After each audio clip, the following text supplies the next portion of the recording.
The office was a sleek, cold reflection of corporate ambition.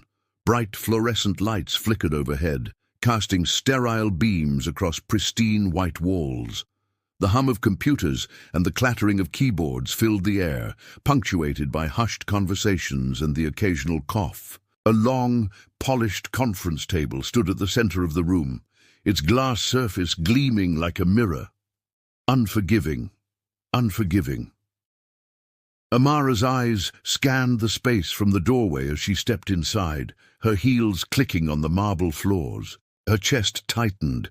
She had always been the kind of woman to command attention without uttering a word, but today her confidence wavered, replaced by a nervous energy that buzzed beneath her skin. This was her first day at the company, and she could already feel the weight of the stairs following her every move.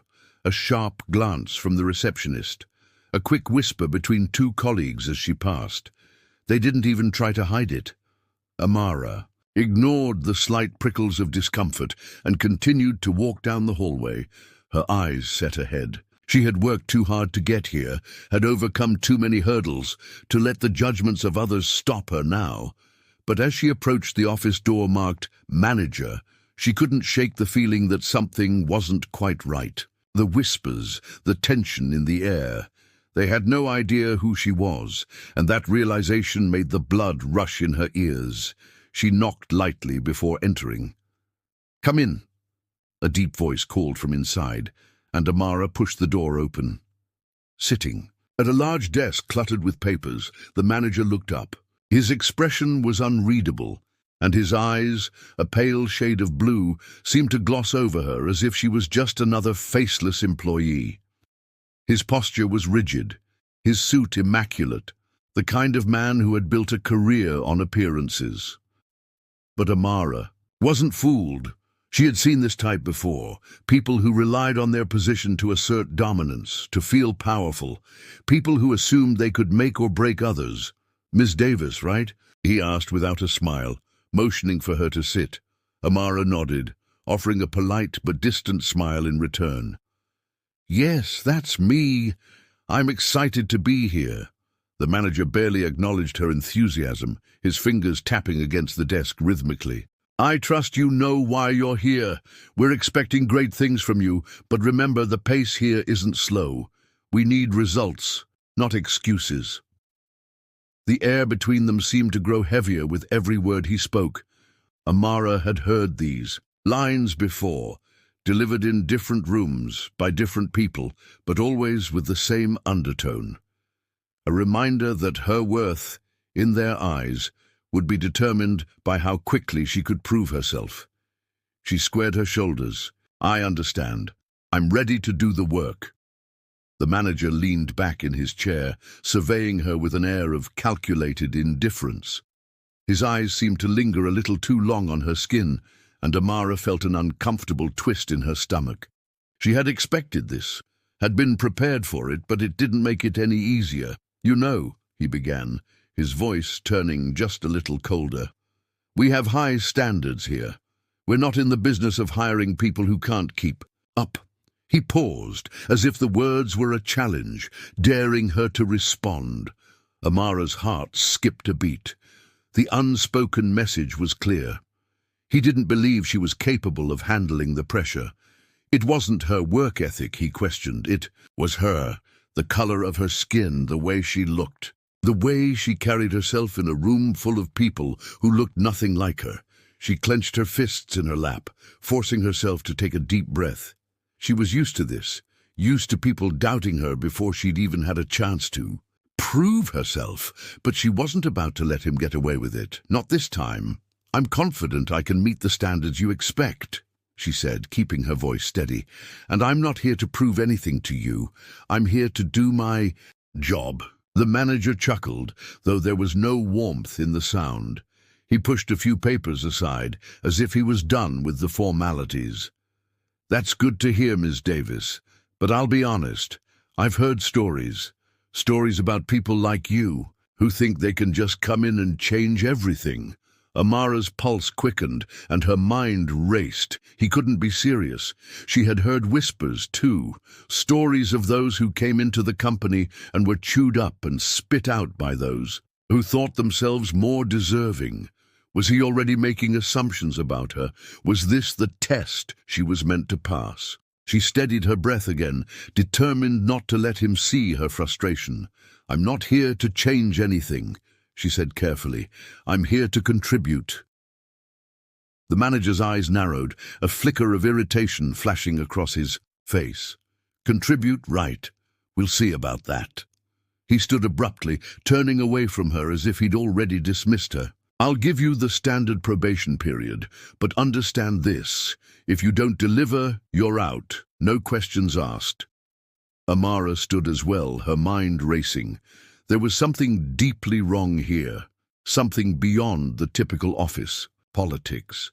She could feel it in her bones. He didn't see her for who she was. He didn't see her as someone with the experience, the knowledge, the determination to rise. He saw her as someone who didn't belong. As she turned to leave, her hand gripped the door handle, and just as she was about to pull it open, he added, "You might want to check your credentials again, just to be sure you're not in over your head." Amara's heart hammered in her chest, her body frozen for a moment. The implication hung in the air, thick with disdain. But she wasn't going to let him have the last word. Not today. She opened the door and stepped back into the hallway, her mind a whirlwind of thoughts. She had a decision to make. She could walk away, prove him right, or she could do what she did best, fight back.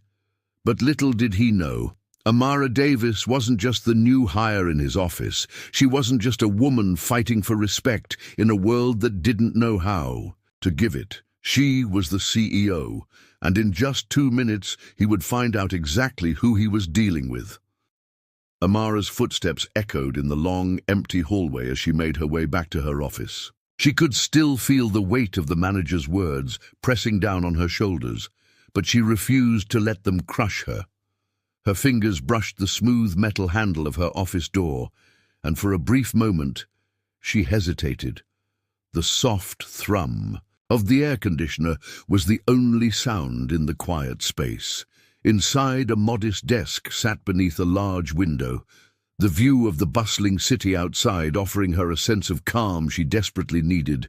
She took a deep breath, trying to steady her nerves. She had been here before, new places, new faces, the same challenge, proving that she was more than they thought she was. Her entire career had been a series of uphill battles, moments where her worth was questioned because of her race, her gender, or the simple fact that she wasn't born with silver spoon privileges. But no matter how hard it got, Amara never gave up. She couldn't afford to. Her thoughts drifted to her childhood, to her mother's voice in her mind. "They'll doubt you, baby. They'll look at you and think you're not enough. But you are always enough." Her mother had been her rock, always teaching her to stand tall in the face of adversity. Those words had guided Amara through countless challenges, from struggling to make it through college without the financial safety net many of her peers had, to working double shifts in low-paying jobs just to make ends meet. Her mother had taught her that the only way to succeed was to believe in herself, even when no one else did. Her phone buzzed on the desk, snapping her back to reality. It was a message from Marcus, her closest friend and confidant. He had always been the one to ground her, to remind her of her strength when she doubted herself. The message read, "Don't let them get to you. You're stronger than you think. Stay focused. This company doesn't know what it's in for." A small smile tugged at her lips as she typed back quickly, "Thanks, Marcus. I need to keep my head in the game. You're right. This company doesn't know what's coming." She wasn't sure if the words felt more for Marcus or for herself, but they gave her a bit of comfort. She could do this. She had to. There was a soft knock on her door, and before Amara could respond, it opened. Just a crack. A woman's head popped into view. Angela, one of the senior analysts in the company. Her warm brown eyes scanned Amara with a mix of curiosity and hesitation, as if unsure of how to approach her. "Hey, Amara, right?" Angela said, stepping inside. She had a friendly demeanor, though her smile seemed a little forced. "I just wanted to check in.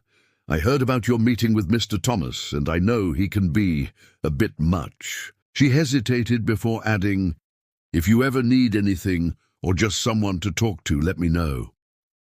Amara studied Angela for a moment. She could sense the kindness in her offer, but there was something else beneath the surface, an undercurrent of caution. Like Angela was testing the waters, maybe she wasn't sure if offering help to the new hire was the right move in such a cutthroat environment. Still, Amara appreciated the gesture. "Thanks, Angela," she replied with a soft nod. "I'll keep that in mind." Angela's smile widened, though there was a slight hesitation in her movements as she shuffled back toward the door. "All right, well, I'll let you get settled. Don't hesitate to reach out if you need anything." She gave one last look over her shoulder before closing the door behind her. Amara sat back in her chair, staring at the computer screen in front of her. There was a part of her that wondered if Angela's offer had been genuine or just a polite formality. She had been in enough corporate environments to know that kindness could sometimes be laced with self-interest, but she also understood the importance of keeping an open mind. She would need allies, whether they were friends or colleagues, if she was going to survive here. Her thoughts were interrupted by a soft knock on the door again, this time followed by a slightly louder voice. It was Daniel, one of the junior associates from the marketing department. He had a nervous energy about him, always looking like he was trying to blend in without causing too much attention. "Amara, hey," Daniel said as he stepped inside, holding a coffee cup in one hand. "I was just going over some reports for the new project, and I wanted to make sure you were aware of some of the details. I know Mr. Thomas likes to have everything sorted out before the meetings, so I just thought I'd bring them by." Amara looked at him for a moment, feeling the slight shift in the atmosphere. There was something about the way Daniel spoke, his overly formal tone, the way he avoided eye contact, that made her wonder if he was trying too hard to be helpful or if he was worried about her reaction to the paperwork. He seemed like the type who didn't want to rock the boat, yet here he was, offering her his support in the form of reports. She smiled, deciding to ease the tension. "Thanks, Daniel. I appreciate it. You're right. I'm still getting up to speed on the details, so it's good to have everything in front of me." She took the papers from him and glanced through them briefly, making a mental note of the numbers and data points. Daniel's posture relaxed a little, though the anxiety never quite left his face. "No problem. Let me know if you need anything else. Seriously." As he turned to leave, Amara's eyes lingered on the door for a moment, her mind reeling from the interactions. There was a tension in the air she couldn't quite place.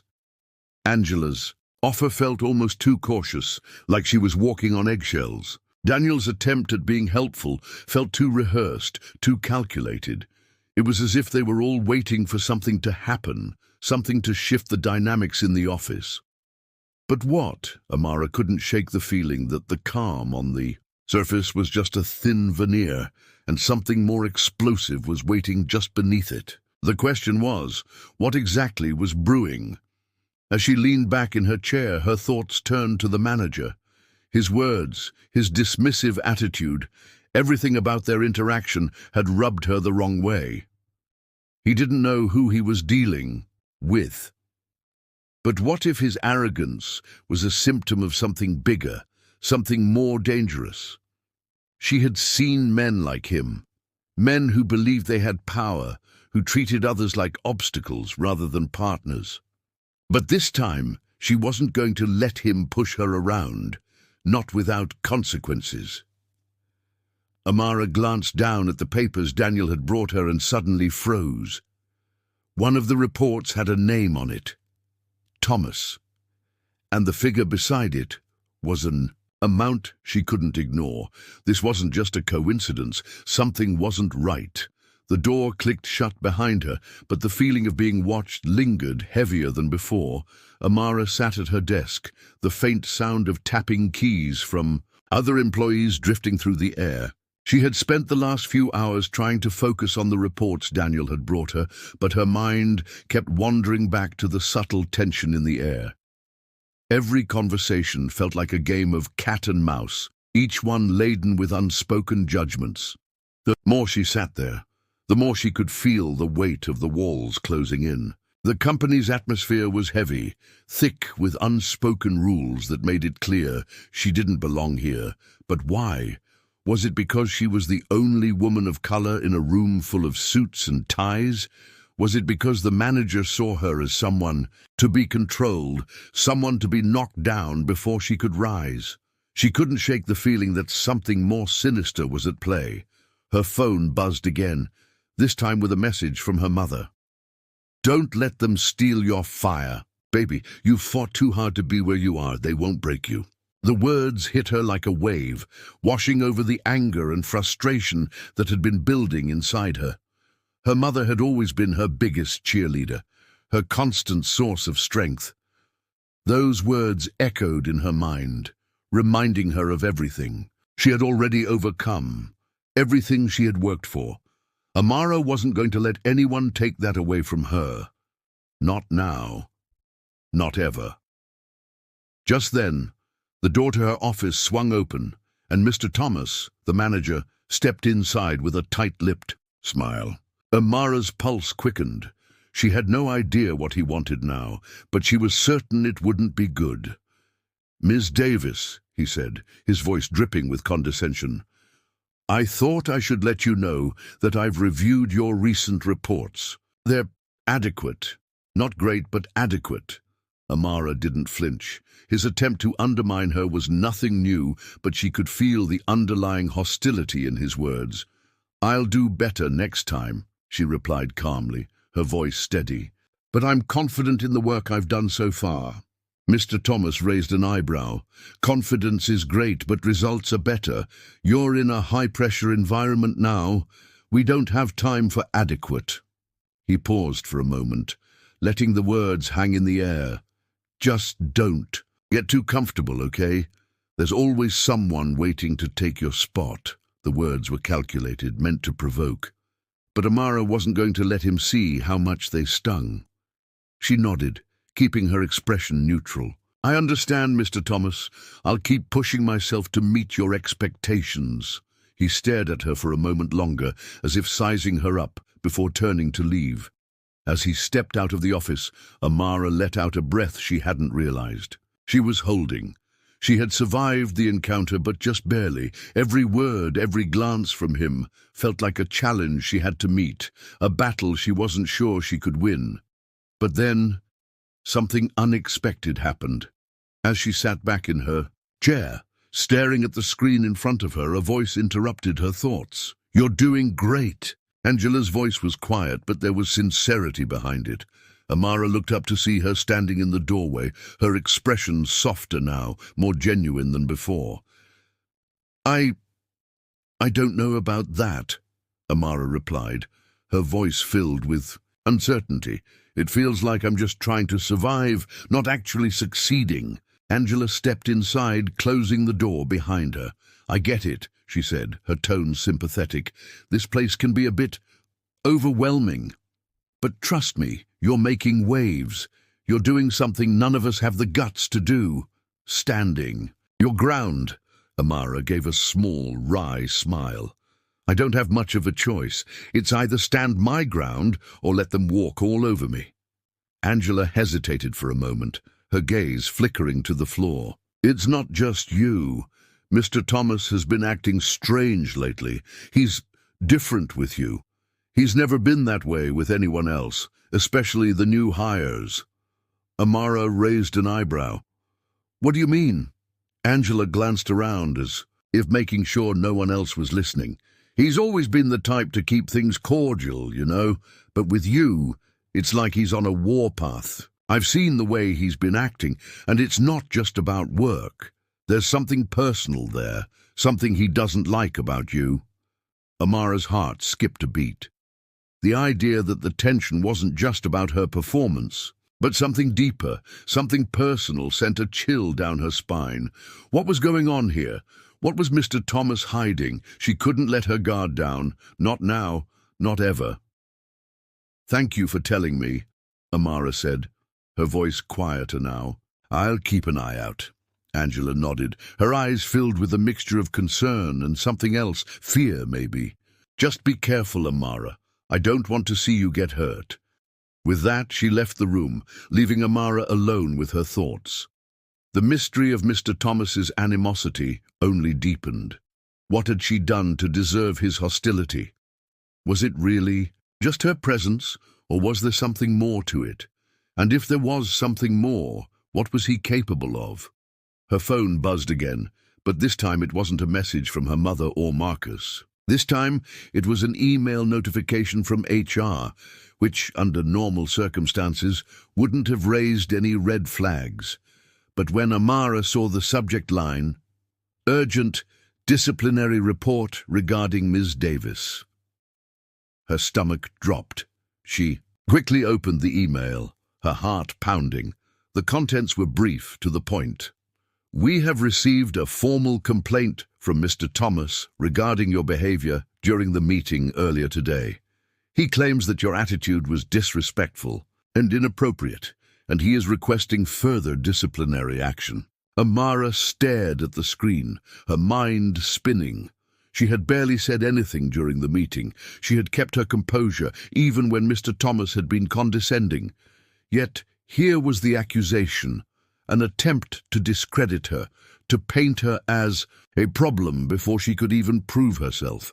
Her hands shook as she typed a quick response, explaining that the meeting had been cordial and that she hadn't done anything out of line.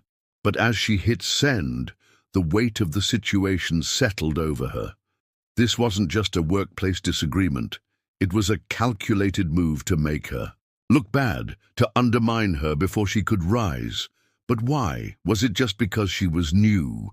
Was it because she was different? Or was there something more, something she hadn't uncovered yet? The door to her office opened once more, and this time it was Daniel again. He looked nervous as always, but his eyes were scanning the room, avoiding her gaze. "Hey, Amara," he said, voice quiet. "I just wanted to let you know. I don't think you should respond to that email. Mr. Thomas has a lot of pull with HR. If you push back too hard, it could make things worse for you." Amara's heart raced. What was he trying to tell her? Was he warning her? Or was this another tactic to keep her under control? "Thanks, Daniel," she said, her voice tight. "But I can't just sit back and let him drag my name through the mud. I've worked too hard for this." He hesitated, then nodded. "I get it. Just be careful. You're not the only one who's crossed his path, and it doesn't end well." Daniel left quickly, his words hanging in the air, heavy with meaning. Amara's mind raced. She was walking a dangerous line now, caught between the need to protect herself and the desire to expose whatever it was Mr. Thomas was hiding. But what was he hiding, and why was he so determined to take her down? The clock on the wall ticked loudly in the silence of her office. Something was coming, something bigger than just a power struggle or office politics, and she was determined to find out what it was before it was too late. The days that followed felt like an endless spiral of tension, each one worse than the last. Amara had tried to focus on her work, but it was becoming impossible to ignore the mounting obstacles. The whispering, the sidelong glances, the passive-aggressive comments. It was as though the entire office was conspiring against her. And at the center of it all stood Mr. Thomas, whose hostility towards her grew more overt by the day. His once subtle digs had escalated into blatant challenges, each more cutting than the last. The email from HR had been a warning, a clear sign that her presence was unwanted in this company. The disciplinary complaint had been followed by more meetings, more accusations, all fabricated in an attempt to paint her as the problem. She had been late to one meeting, A genuine mistake, nothing more, and that was enough to put the target on her back. Her every move was scrutinized, her every word twisted into something negative, but Amara wasn't going to give up. She couldn't. She thought about her mother's words, about Marcus's constant support, and about the dreams she had worked so hard to achieve. If she let them break her now, all of it, her hard work, her sacrifices, would be for nothing. Yet, with each passing day, she felt herself being pushed closer to the edge. Her body was exhausted. She had barely slept the night before, tossing and turning in the dark, unable to shut off the constant barrage of thoughts. How could she fight back when every door seemed to close in her face? How could she prove her worth when no one seemed willing to even give her the chance? That morning, things took a turn for the worse. Amara had entered the office with the usual sense of dread, her mind already bracing for the battles ahead. She walked to her desk, trying to ignore the cold stares of her colleagues, but when she sat down, she saw a piece of paper lying on top of her keyboard. It was a memo. "Final warning, insubordination and lack of professionalism," the headline read. Her stomach dropped. It was from Mr. Thomas, an official warning from her manager, accusing her of behavior that had never taken place. He claimed that she had openly defied his authority in front of clients, a lie that was so far from the truth it made her blood boil. She was being framed, and there was nothing she could do to stop it. She held the paper in her hands, her fingers trembling, her mind reeling. The weight of it was almost unbearable. This was it. This was the moment where everything she had worked for, everything she had believed in, could come crashing down. How had it come to this? She had fought so hard to be here, but now it seemed as though the very ground beneath her feet was being pulled away. Amara didn't know how long she sat there, staring at the paper, before the door to her office opened once more. She looked up, and for a moment she felt a flicker of hope. It was Angela. "Amara," Angela said, her voice low and cautious. "We need to talk." Amara stood up, her heart pounding. "About what?" Angela stepped inside, glancing around before closing the door behind her. "About Mr. Thomas. I think I know what's going on." Amara's heart skipped a beat. "What do you mean? What's going on?" Angela took a deep breath, clearly torn between fear and urgency. "There's something you don't know, something that might explain all of this." Amara's mind raced, trying to keep up. "What do you mean? What does he have against me?" Angela hesitated before speaking again, her voice barely above a whisper. "It's not just you, Amara. He's been targeting people like you, women, people of color. He's been using his position to make sure they fail. It's not about your work. It's about him wanting control. He wants to break you down." The words hit Amara like a slap to the face. He had been doing this to others, using his power to ruin people's careers, to force them out of the company one by one. It wasn't just her. It was a pattern, a twisted game that Mr. Thomas had been playing for years, Angela continued, her eyes filled with concern. "But it's worse than that. I've heard rumors about what he's planning next." Amara's pulse quickened. "What do you mean?" Angela's voice lowered even more. "There's a meeting today about you. Mr. Thomas is trying to get you fired. He's made sure to stack the deck against you. He's bringing in HR, some of the higher-ups, and he's going to make sure you don't leave that room with your job. He's going to make sure of it." Amara felt as though the room was spinning. Her hands were shaking, but she clenched them into fists, determined not to show weakness. She had worked too hard, sacrificed too much to let him win. But the feeling of being cornered, of knowing there was a meeting that could decide her fate, was overwhelming. "I can't just sit back and let him destroy me," Amara said, her voice firm but filled with uncertainty. "I have to do something. I have to fight." Angela nodded, but her face was filled with doubt. "Be careful. He's dangerous. He's been doing this for years. and no one has ever managed to stop him. Amara took a deep breath, her thoughts a whirlwind. She knew Angela was right. Mr. Thomas was powerful. He had influence, connections. He had the system on his side.